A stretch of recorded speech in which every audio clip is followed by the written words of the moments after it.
Bonjour Internet et bon retour sur ma chaîne. Est-ce que ça vous arrive aussi? Un jour, on roule, tout est fluide. La moto, la route, notre corps, on ne fait plus qu'un. Et, on ne sait pas pourquoi, le lendemain, plus rien. La moto est lourde, les virages sont moins précis, on anticipe moins bien, bref, on se sent déconnecté.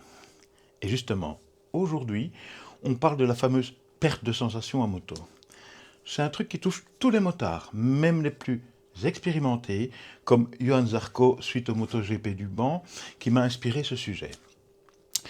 On va comprendre pourquoi ça arrive et surtout comment retrouver ces sensations. Mais tout d'abord, je vous invite à vous abonner si ce n'est pas encore fait et à laisser un like à la fin de la vidéo si cette dernière vous a plu. Bien. La sensation, qu'est-ce que c'est? C'est cette connexion instinctive entre toi et la moto et la route. C'est quand tu penses plus à chaque mouvement. Ton corps fait naturellement ce qu'il faut, la conduite est fluide, instinctive. Bien. Mais quand on la perd, on passe en mode pilotage conscient. On réfléchit trop, on force et forcément on roule moins bien. C'est exactement comme un sportif qui perd son match sans raison visible. Et le pire, plus on essaye de forcer, plus ça s'aggrave. Alors, pourquoi ça nous tombe dessus sans prévenir, me direz-vous? Ben, voici les coupables les plus courants. D'abord, la fatigue mentale. J'en ai parlé dans une précédente vidéo. Aussi, il y a la surréflexion. Ben, par exemple, tu as regardé 12 vidéos techniques la veille, tu as changé tes pneus ou tu t'es pris la tête sur ta position de conduite, bref. Du coup, tu analyses tout et au lieu de le ressentir. Un micro-traumatisme, par exemple, un freinage trop chaud, un gravillon qui sur la route te surprend ou qui nous surprend. En fait, bref, ton cerveau enregistre le danger et devient plus prudent, voire trop prudent. Il y a aussi le facteur mécanique qui joue, des pneus un peu froids, des pressions mal réglées, des suspensions qui ont besoin d'une petite révision, bref. Et de fait, le corps envoie moins d'informations précises. Et aussi ce qui joue, l'environnement. Un vent de travers, une route mouillée, de la pluie, la température qui chute d'un coup quand on décolle, tout ça perturbe subtilement les repères habituels.